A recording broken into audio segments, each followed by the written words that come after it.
είναι πράγματι το σημαντικότερο διεθνώς οδικό κείμενο για τα δικαιώματα του παιδιού. Στη σύμβαση αυτή, το δικαίωμα του παιδιού σε ανατροφή και από τους δύο γονείς κατοχυρώνεται σε μια σειρά άρθρων, πάνω που αποδεικνύει και την ιδιαίτερη σημασία που του αποδίδεται. Το άρθρο 7 ορίζει ότι το παιδί εγγράφεται στο ληξιαρχείο αμέσως μετά την ενίσχυ του και έχει από εκείνη τη στιγμή το δικαίωμα του ονόματος, το δικαίωμα να αποκτήσει ηθαγένεια και στο μέτρο του δυνατού το δικαίωμα να γνωρίσει τους γονείς του και να ανατραφεί από αυτούς.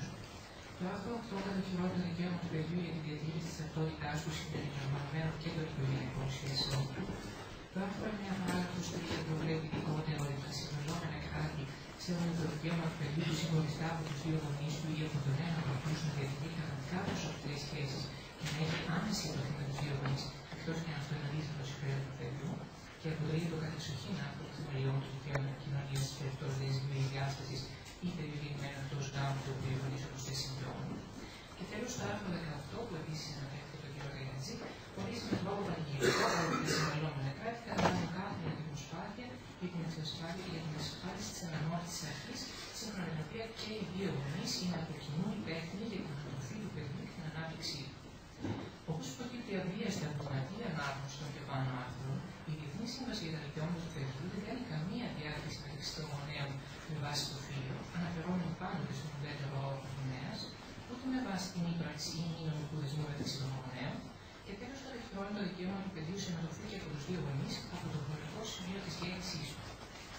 Η κατοχύρωση όμως του δικαιώματος του παιδιού σε ανατροφή και από τους δύο γονείς από τις διατάξεις του εσωτερικού μας δικαίου δεν είναι εξίσου ικανοποιητική για όλα τα παιδιά της χώρας μας ανεξαιρέτως. Όσον αφορά τα παιδιά των οποίων οι γονείς έχουν τελειώσει μεταξύ τους γάμου, αλλά και τα παιδιά που γεννούνται από γονείς που έχουν υπογράψει συμφωνία συμβίωση μεταξύ τους, σύμφωνα με τον πρόσφατο νόμο 3719 του 2008, το δικαίωμά τους αυτό κατοχυρώνεται πλήρως κατά τη διάρκεια του γάμου ή του συμφώνου συμβίωσης. Προκειμένου όμως για παιδιά χωρισμένων γονέων, διαζευμένων ή εν διαστάση, αλλά και των οποίων ο γάμος έχει εκκυρωθεί, και όμως για τα παιδιά το σύμφωνο συμβίωσης των γονέων των οποίων έχει εκκυρωθεί, καθώς και για παιδιά γεννημένα σε ελεύθερη ένωση των γονέων τους, το δικαίωμα στην αποκοινού από τους δύο γονείς ανατροφή κατοχυρώνεται πλημελώς. Αυτή η άσκηση της γενικής μέρημνας και από τους δύο γονείς στις περιπτώσεις αυτές εξαρτάται από μια σειρά προϋποθέσεων. Λογικότητα. Με το άρθρο 510 του Αστικού Κώδικα, η ΣΥΦΗ κατά την καθοριστική σημασία σε αναθεώρηση του ελληνικού δικαίου που χρησιμοποιήθηκε το 1983, ο κανόνας της κοινής και από τους δύο γονείς άσκησης της κοινωνικής μέρημνας, ο οποίος, εξειδικεύοντας τη συνταγματικά κατοχυρωμένη εκκλησιότητα στον φύλλο του χώρου του οικογενειακού δικαίου, έδεσε τέρμα στην πατρική εξουσία που ίσχυε ως τότε. Έτσι, έφτασε πλέον η απόλυτη εξουσία του ενός και μόνο γονέα τέχνη και αντικαταστάθηκε από τη διασφάλιση της κοινής φροντίδας από τους δύο γονείς, η οποία κατά κοινή ομολογία προφανώς υφέρει περισσότερο στο τέτοιο. Ο πρόσφατος νόμος 3719 του 2008, με τον τίτλο Μεταρρυθμίσεις για την οικογένεια, το παιδί, την κοινωνία και άλλες διατάξεις,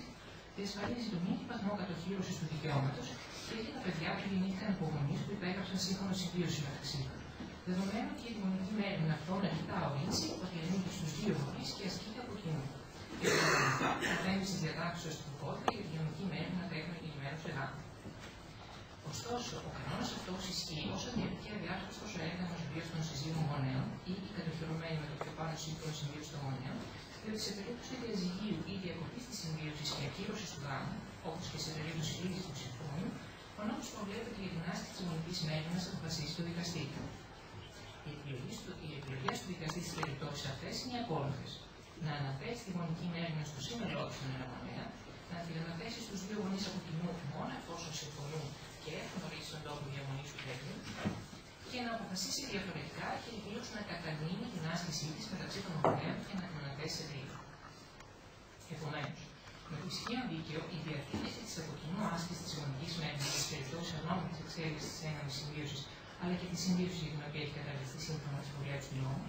όχι απλώς δεν αποτελεί τον κανόνα, αλλά είναι μία μόνο από τις επιλογές του δικαστή, που επιπρόσθετα τηρεί υπό την προϋπόθεση της σχετικής συμφωνίας των συζύγων ή των γονέων του συμβιώνων. Η συμφωνία μάλιστα αυτή δεν είναι δεσμευτική για το δικαστήριο, το οποίο μπορεί να αποφασίσει διαφορετικά έχοντας τον νόμο του συμφέρον του τέχνη. Βέβαια, στη θεωρία κρατεί άποψη ότι δεν απαιτείται η προσοχή στο δικαστήριο για την χρήση της γονικής μέρημνας μετά το διαζύγιο ή τη διάσταση. Οπότε, η λήψη αυτή, ο κανόνας της κοινής άσκησης που υφίσταται και κατά τη διάρκεια γάμου παραμένει σε ισχύ. Παρά τα στην πράξη, όπως όλοι γνωρίζουμε, Στη συντριπτική πλειοψηφία των διαζυγίων, κατανέμεται μεταξύ των γονέων η άσκηση των επιμέρους λειτουργιών της συλλογικής μέρημνας, που είναι η επιμέλεια, η διοίκηση της περιουσίας και η εκπροσώπηση του τέκνου, δηλαδή εφαρμόζεται η λειτουργική κατανομή της γονικής μέρημνας.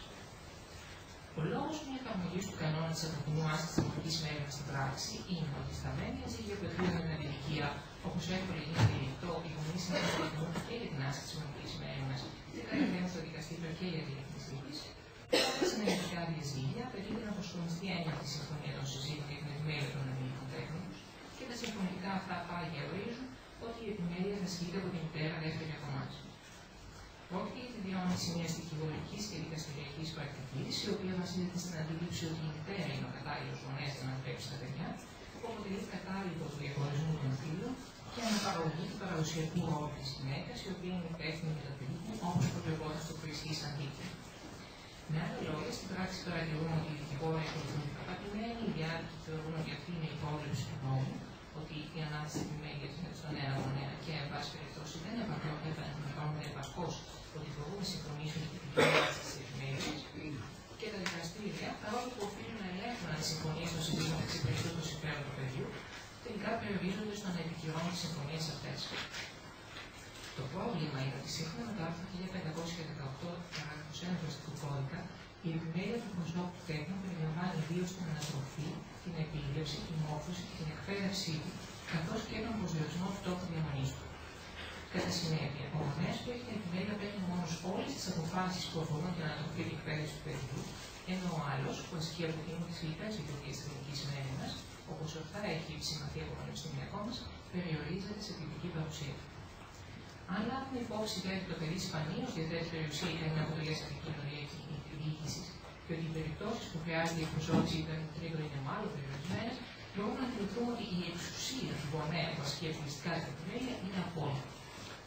Αυτό σημαίνει όμως ότι το παιδί εκτίθεται στον κίνδυνο αυθαίρετη τη άσκηση τη επιμέλεια του από τον ένα γονέα, ενώ ταυτόχρονα στερείται ουσιαστικά τη φροντίδα του άλλου γονέα.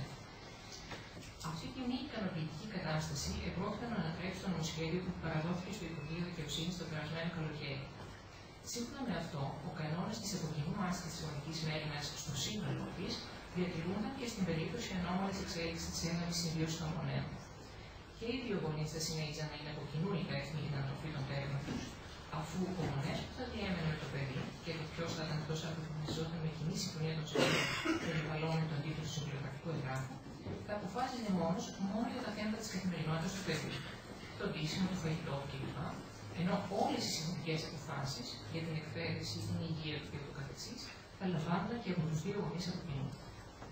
Με τον τρόπο αυτό το παιδί όχι μόνο θα προστατευόταν από αυθαίρετε αποφάσει του ενό γονέα που πλήττουν το δικαίωμά του σε ανατροφή και από του δύο γονεί,